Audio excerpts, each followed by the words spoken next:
Allô, bonjour à tout le monde, bonjour à tous les frères et sœurs en Christ dans le monde. Bonjour à notre frère de Jésus-Christ TV, Georges Nama.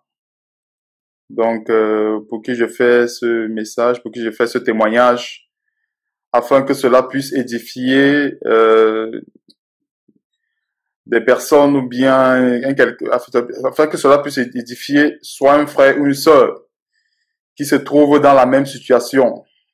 Donc, puisque la Bible nous demande effectivement de s'exhorter les uns des autres et s'édifier les uns les autres. En fait, ça c'est mon témoignage, ça c'est ce que j'ai vécu en tant que chrétien, en tant qu'enfant de Dieu. Je continue à vivre d'autres expériences aussi par la grâce de Dieu. En fait, ceci s'intitule en fait le dédoublement ou le voyage astral. Donc en fait, comment ça se passe, c'est le dédoublement ou le voyage astral, c'est le fait pour une personne d'être sur place et son esprit se retrouve ailleurs. Donc c'est à peu près cette personne se ressent, elle ressent à un moment donné comme si son corps effectivement devenait, en fait, comme si elle était en deux, s'il faut le dire. Mais comment est-ce que ça se passe? En fait, c'est des choses effectivement qui résultent de beaucoup de choses. Concernant mon expérience, en fait, à l'époque, quand moi j'ai reçu le Seigneur, j'ai eu à faire la connaissance de beaucoup de faux pasteurs, effectivement, qui sont exposés dans ce temps de la fin. Beaucoup de pasteurs, effectivement, qui opèrent pour leur propre gloire. Effectivement, comment est-ce que les canaux se passent? C'est qu'en fait, quand un chrétien est séduit par les miracles, quand un chrétien est séduit par la gloire de ce monde, par justement omnubilé par le désir de s'enrichir, en fait, c'est facile de tomber dans ce genre de piège pernicieux. En fait, quand on est à l'intérieur, même, on ne peut pas véritablement le savoir. On ne peut pas véritablement le savoir. Pourquoi? Parce que, effectivement, tu sais, c'est comme quand quelqu'un est dans une secte, en fait. Généralement, c'est lorsque la porte de sortie de la secte s'ouvre que ces persécutions s'intensifient. En fait, c'est comme ça. Donc, quand tu es en fait, dans cet esprit-là, au départ, c'est vrai que dans les débuts, ce n'est pas évident de savoir qu'on est dedans. Mais en fait, au fur et à mesure que cela grandit en nous, on va se rendre compte que souvent on dort, mais tu dors, mais tu fais comme des sons où tu sens que ton esprit sort de ton corps et puis tu as comme l'impression que, en fait, comme il dit, quand cet esprit sort de ton corps, tu opères. Ça veut dire que tu opères, ça peut être pas toujours opérer pour le mal, parce qu'effectivement, quand tu opères, tu vas soit peut-être pour prier, soit pour faire une mission. Ça peut être une mission du bien ou du mal. Donc, la mission n'est pas toujours une mission du mal, mais ça peut être une mission du bien ou du mal. Mais maintenant, le piège ici, à ce niveau, n'est pas le fait de faire le bien. Parce que beaucoup de gens vont se séduire à le faire, dire que non, oui, je sors comme ça pour aller faire le bien. Non. Quand tu sors, effectivement, de ton corps, ce n'est pas normal. Parce qu'effectivement, nulle part dans la Bible, nulle part avec les apôtres, on a vu quelqu'un, ou bien l'apôtre Paul, témoigner qu'effectivement, qui sortait en esprit, bien, sortait de son corps pour aller opérer chez telle personne, ou bien chez Corneille, effectivement, ou bien chez Aquilas ou Priscille. Non. Effectivement, ce qui se passe, c'est que lorsqu'on est en contact avec des esprits séducteurs, ce qui se passe généralement, c'est comme dans les processus de délivrance. Le processus de délivrance est simple. Celui qui a un esprit plus fort que le tien, il te domine. Ça veut dire quoi? Moi, aujourd'hui, si j'ai le paludisme et que mon esprit est plus faible que le pasteur X, par exemple, c'est clair qu'il va m'imposer les mains et j'aurais un sentiment que le paludisme est parti, mais le paludisme n'est pas parti. Au contraire, c'est un autre esprit qui est entré en moi et qui a caché le paludisme. C'est comme ça que ça commence déjà avec cette semence du voyage astral. Et généralement, pour que cette semence soit transmise, il faut qu'effectivement être en contact avec une personne qui le fait. Alors, une personne qui fait le voyage astral, probablement, c'est clair que pour le moment, il ne va pas, c'est clair que ces personnes, ils dissimulent les actes, ils ne vont pas forcément vous le dire. Mais en fait, très souvent, c'est par grâce. Généralement, pour une personne qui est fidèle au Seigneur, qui veut faire véritablement l'œuvre du Seigneur, le Seigneur lui montre avec qui il marche. Ça, c'est normalement ce que Dieu fait et avec tout le monde. Dans le principe, normalement, quand nous avons, en fait, ce que je voulais expliquer, c'est que nous avons les impositions des mains. Les impositions des mains sont très dangereuses parce que dans 1 Timothée chapitre 5, verset 22, le Seigneur nous dit effectivement, quand le Seigneur, l'apôtre Paul donnait les recommandations à Timothée, il disait, que n'impose pas les mains avec précipitation. Donc, je vais chercher à peu près le verset, je vais le lire en entier pour qu'on en soit édifié. C'est 1 Timothée chapitre 5, verset 22. 1 Timothée 5. Parce que c'est la parole de Dieu. Tout est consigné là-dedans. Ok. 1 Timothée 5, chapitre 22. N'impose les mains à personne avec précipitation et ne participe pas au péché d'autrui. Toi-même conserve-toi peu. Donc, en fait, ce conseil qu'on donnait à Timothée, c'était effectivement des conseils pour permettre à Timothée de mieux gérer son ministère, pour permettre à Timothée effectivement de ne pas permettre que l'ivraie ou bien que le malin entre détruire son ministère. Parce qu'aujourd'hui, il y a certaines personnes qui veulent opérer pour leur propre gloire. C'est comme pour dire en fait que quelqu'un, Dieu ne l'a pas envoyé faire quelque chose, il s'improvise pour aller le faire. C'est clair que quand une personne s'improvise pour aller faire quelque chose, ce qui se passe, c'est qu'il ne bénéficie pas de la couverture de Dieu à ce moment. Et plus que la personne ne bénéficie pas de la couverture de Dieu, ce qui se passe donc, c'est que ça donne un chemin au malin de pouvoir l'atteindre. Donc, c'est comme pour dire en fait que même pour imposer les mains avec quelqu'un, il faut effectivement que ça soit inspiré du Saint-Esprit. Parce que normalement, lorsque l'imposition des mains est inspirée du Saint-Esprit, nous voyons qu'elle a son effet. Elle remplit la volonté de Dieu comme il le faut. Donc, le contraire, c'est que quoi? En fait, si une personne viole ce verset, ça veut dire que va imposer les mains à quelqu'un avec précipitation, peut-être pour sa propre gloire, ou bien pour se faire voir que peut-être il guérit aussi, ou bien pour se faire voir que lui aussi, il a l'onction. Ce qui se passe, c'est que il peut être contaminé par les péchés d'une autre personne. Et quand on parle de péché, effectivement, la sémence du voyage astral, prenons l'exemple de quelqu'un qui allait prendre des pouvoirs magiques pour pouvoir opérer dans son ministère, pour pouvoir être riche aujourd'hui. Parce qu'aujourd'hui, le service de Dieu, c'est vraiment difficile. C'est difficile aujourd'hui de voir des véritables chrétiens. C'est difficile aujourd'hui. Pourquoi? Parce que même moi-même qui vous parle ici actuellement, je travaille chaque jour à ma perfection. Et personne n'est parfait.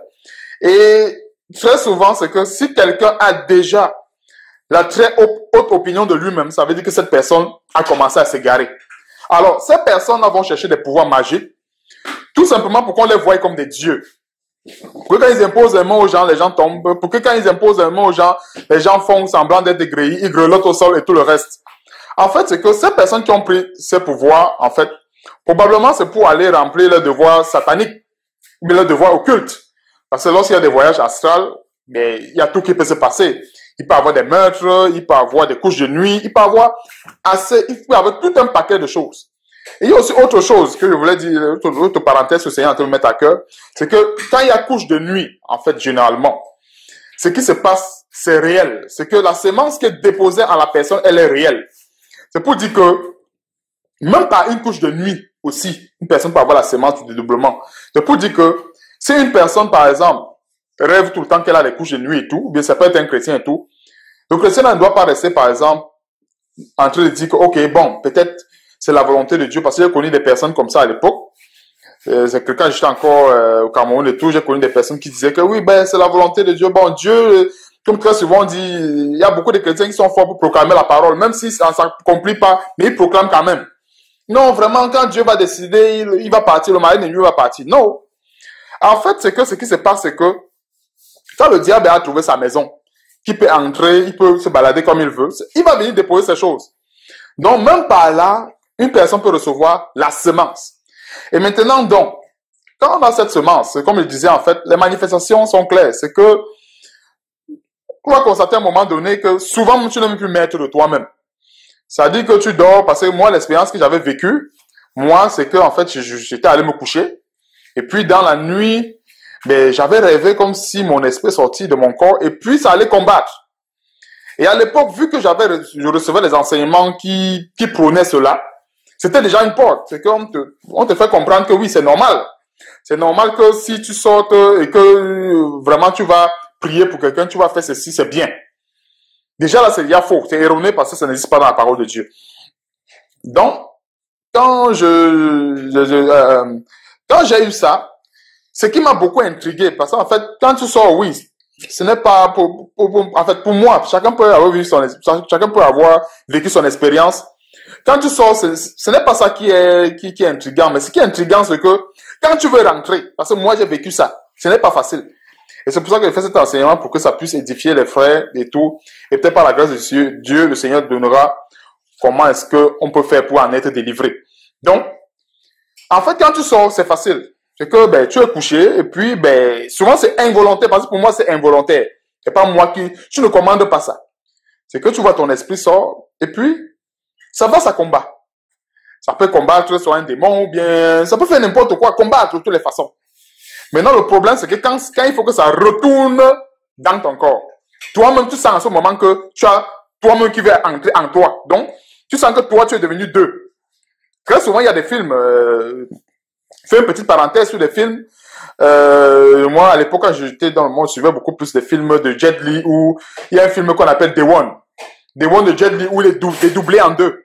Ça, c'est déjà effectivement ça, c'est déjà une certaine sémence que le diable veut mettre dans la tête des gens. Parce qu'effectivement, comment on peut montrer que quelqu'un est dédoublé et il lutte contre lui-même? En fait, c'est comme ça que ça se passe. C'est que quand toi, tu es dédoublé, tu vois comment ton autre corps qui est sorti essaye de se battre pour entrer dans celui qui est couché. Et celui qui est couché là, c'est véritablement toi. Mais je ne sais pas ce qui s'est passé par la grâce de Dieu, mais quand il y a des choses, quand tu reçois naïvement, vu que Dieu dit dans sa parole qu'il ne tient pas compte des temps d'ignorance, il t'en délivre. Je me suis battu le jour là, je me suis battu. J'essayais de me secouer sur le lit. Et après, finalement, l'esprit est entré. Et c'est comme ça que je me suis réveillé. Mais j'étais comme bizarre. Bon, c'est vrai que j'ai pas fait ça. Ça, c'est la fois où je me rappelle. Pourquoi j'ai fait ça, la fois où je me rappelle, je crois que c'est une fois que je m'en rappelle.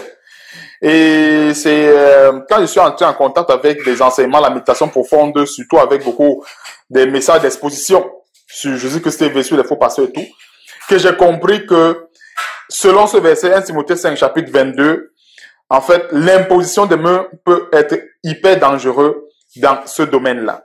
Donc, en fait, généralement, quand on est déjà comme ça, ben, comme je dis, il y a deux cas. Parce que le Seigneur me fait comprendre, c'est que il y a l'imposition des mains et il y a aussi l'initiation. Voilà. Le deuxième cas, c'est l'initiation. Et quand on parle de l'initiation, il y a l'initiation, effectivement, par des viandes, par la nourriture dans les rêves. On va pas parler de la viande, mais la nourriture dans les rêves. Et il y a aussi l'initiation, généralement, quand on parle d'initiation dans la nature, dans les rêves, effectivement, c'est comme, c'est-à-dire que tu es inconscient et puis on vient t'initier. Mais c'est pas parce que tu es inconscient et qu'on vient t'initier que tu n'es pas dedans. On te met dedans. Justement, la semence qu'on reçoit inconsciemment. C'est-à-dire, ça peut se passer par la nourriture dans les rêves, par les couches de nuit. Et l'autre côté qui est physique, c'est l'imposition des mains. C'est qu'en fait, quand ça se passe, justement, par le volet inconscient, c'est-à-dire que la nourriture dans les rêves ou bien les couches de nuit et tout, c'est que ça se fait réel. C'est-à-dire la semence est déjà en toi. Et puis quand elle agit, ça n'agit pas forcément selon ta volonté. C'est plus effectivement, tu ne sais même pas ce que c'est. Donc tu vas seulement te voir en train de faire des rêves, en train de faire des sorties astrales et tout, hormis de ta volonté. Et maintenant, à ce moment-là, qu'est-ce qu'il faut faire? Moi, pour en être délivré de cela, c'est qu'il faut déjà être conscient. Parce qu'en fait, très souvent, si on n'est pas déjà conscient que cela est un problème, ça veut dire qu'on peut pas, on n'a pas commencé le processus de la délivrance. Parce qu'effectivement, c'est la même chose avec, je prends l'exemple, effectivement, d'un fou. Tu vois un peu une personne qui atteint de la folie et d'une personne qui est normale. Pourquoi est-ce que le fou, avec une plaie profonde, c'est comme dire, un fou peut avoir une maladie, peut avoir n'importe quoi, ça n'empêche pas de vivre, ça n'empêche pas de monter, ça n'empêche pas de sauter et tout. Tandis qu'une personne normale, même un petit pincement de doigt, ça fait mal. En fait, passant par là, je voulais dire que le premier processus de délivrance, c'est déjà reconnaître que cela est un danger. Parce qu'effectivement, si on reconnaît que cela est un danger, c'est qu'on a commencé la délivrance. Mais le deuxième processus, c'est sûr qu'en reconnaissant que cela est un danger, ça ne résout pas entièrement le problème. Il faut, dans un deuxième cas, implorer la délivrance véritable par le Seigneur et par les véritables voies du Seigneur. Et quand nous parlons par les véritables voies du Seigneur, c'est qu'effectivement, ça commence par quoi? Ça commence par l'intimité. C'est que le chrétien qui souffre de ces problèmes, bien, moi qui souffre de ces problèmes, c'est que toi, tu cherches d'abord à nouer cette relation imperméable. Moi, je la qualifierais d'imperméable. Parce qu'effectivement, quelque chose qui est perméable, c'est qui fait qu'il laisse traverser. Le chrétien cherche d'abord à nouer une relation imperméable entre lui et son créateur qui est Dieu. Et croire que Dieu peut le délivrer de cette situation-là. Donc, quand cela a commencé, effectivement, on n'est pas si loin. On n'est pas si loin de la délivrance. Et après cela, on peut se vertuer plus loin, à chercher à faire plaisir à Dieu. Parce que notre Dieu aussi, nous voyons que depuis le jardin d'Éden, l'homme n'a pas demandé à avoir une femme. Dieu a donné la femme à l'homme. Dieu n'a pas demandé les terres. Il a dit que l'homme étant dans le jardin, Dieu l'avait tout donné. Mais aujourd'hui, effectivement, vu que le péché est entré dans le monde et puis ça a rendu les choses compliquées avec la prière et tout, nous devons prouver ce que, c'est-à-dire que, en fait, la délivrance d'un enfant de Dieu vraiment c'est-à-dire au cours de la véritable délivrance. Le chrétien doit prouver, c'est-à-dire qu'effectivement qu'il mérite. Et c'est aussi une bonne chose parce que notre Seigneur n'est pas là, comme le Seigneur dit dans Proverbe, c'est la bénédiction de l'Éternel qui enrichit, qui ne la fait sur d'aucun chagrin. Si une personne est délivrée et qu'elle n'est pas consciente de quoi elle est délivrée, elle retombera dans les mêmes péchés. C'est pour ça qu'effectivement le Seigneur c'est pour ça qu'il faut passer par cette étape. Effectivement, déjà de reconnaître que c'est un problème, rechercher véritablement le Seigneur et fuir tout ce qui déplaît au Seigneur. C'est qu'effectivement, si je sais que bon, ça peut être du côté habillement, ça peut être de n'importe quel côté. Ça peut être de n'importe quel côté. Comme je disais, en fait, c'est pas spécifique. Et quand en fait, le processus de délivrance, généralement, c'est un processus d'initiative. Le chrétien prend des initiatives, mais assez fortes. Je dis ça pourquoi? Parce que beaucoup de chrétiens vont se lancer directement dans la prière. Oui, ça c'est, on ne refuse pas. Nous savons que, la Bible dit dans Jean 9, verset 31, que Dieu n'exauce pas les pécheurs. Parce que même le Seigneur, même l'apôtre Paul disait, je veux que tout homme prie, mais en élevant les mains pures. Les mains pures ici veut dire effectivement des mains qui sont propres. Alors, pour que les mains d'une personne soient propres, il faut qu'elle les lave. Donc, c'est le premier processus, effectivement, pour pouvoir aspirer à la délivrance. C'est que chacun, dans sa marche avec Dieu, a son problème que Dieu veut que Dieu veut absolument que cette personne résolve pour pouvoir être correct avec lui. Donc, si je sais que Dieu, peut-être, m'interdit, par exemple, de trop rester devant la télé, m'interdit peut-être de l'abandonner de temps en temps pour peut-être trop rester au travail, il faut que je commence à réguler ce problème, afin que justement, lorsque j'entre dans la présence de Dieu, cela puisse porter des fruits. En fait, tout ce que je disais, en fait, ça c'est le côté pratique de la chose. C'est qu'en fait, lorsque nous voulons une délivrance et que nous passons par ces chemins, c'est-à-dire nous reconnaissons déjà que c'est un problème, nous implorons la délivrance du Seigneur. Et la troisième chose, effectivement, c'est que nous prenons des initiatives fermes. Pas des initiatives fermes, c'est que effectivement, ça ne fait pas plaisir à la chair. Prendre des initiatives fermes. Et puis c'est dit, effectivement, parce que nous tous, effectivement, ici, si nous sommes là les uns les autres, moi, ce qui fait le témoignage devant vous, je n'avais jamais un jour pensé que je pouvais être ici en train de faire ce témoignage. Moi, j'avais voulu toujours faire ma vie comme moi, je l'aimais bien avant. Donc, si le Seigneur a permis que je puisse parler comme ça, c'est peut-être parce qu'il y a quelqu'un quelque part qui en a besoin. Mais comme je disais, en fait, ces trois étapes sont vraiment très importantes. Ce sont des étapes vraiment, je sais pas comment je dois dire, assez primordiales pour une délivrance. Parce que beaucoup de gens, moi, à l'époque, quand on était encore dans ce mouvement, beaucoup de gens s'empressent vite d'aller dans la présence de Dieu. Oh Seigneur, je refute ceci. Oh, j'enlève ceci, je déclare ceci. Oui, C'est bien beau de déclarer, c'est bien beau de refuter, c'est bien beau de briser. Mais en fait, ce que très souvent nous-mêmes on ignore, c'est qu'en fait, pendant que tu déclares cela, le diable qui est dans ton corps, c'est que toi, tu n'es pas droit avec la parole de Dieu. Donc, pendant que tu vas déclarer cela, il va même se moquer de toi. Pendant que tu déclares, il déclare aussi avec toi. Donc, c'est comme pour dire, en fait, ce sont des trucs que, effectivement, lorsque nous, et notre Dieu, effectivement, aime ça.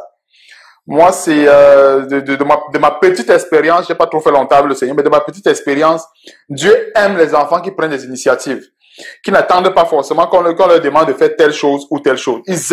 Dieu aime les enfants qui prennent des initiatives. Donc, du moment où cette chose, ou bien la sémence, ou bien je constate que j'opère déjà dans ce niveau, et que je prends déjà la résolution ferme, parce qu'effectivement, quand on a traversé l'étape, effectivement, de la conscience et quand la résolution est ferme, c'est clair que la délivrance n'est plus loin. Parce qu'effectivement, la Bible dit que le diable ne se tient pas dans la vérité.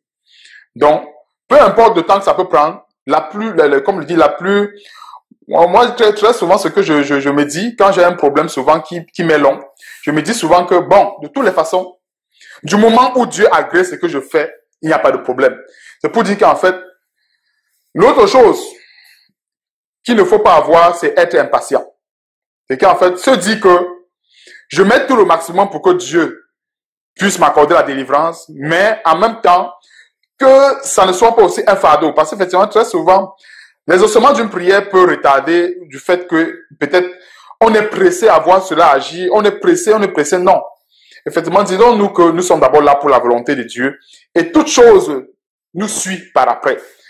Donc, en fait, c'est très important de marquer ces points parce qu'effectivement, si on ne reconnaît pas déjà qu'on est atteint par cela, on ne peut pas en être délivré. Donc, pour des personnes qui pensent que c'est normal, pour des personnes qui pensent que, ah oui, bon, c'est parce que j'ai suivi les enseignements ou quand tu sors comme ça, c'est pour aller prier pour quelqu'un, c'est pour aller faire ceci, que c'est pas mauvais, tu ne suces pas le sang. Non. Faut pas seulement agréer les choses parce que non, la vie chrétienne, elle a des règles. C'est comme un droit. Hein? Le droit a ses articles et la vie chrétienne a ses articles qui sont les versets bibliques et qui est ce livre merveilleux que notre Seigneur nous a donné. Ok, merci et soyez bien édifiés dans le nom puissant de notre Seigneur Jésus-Christ. Amen.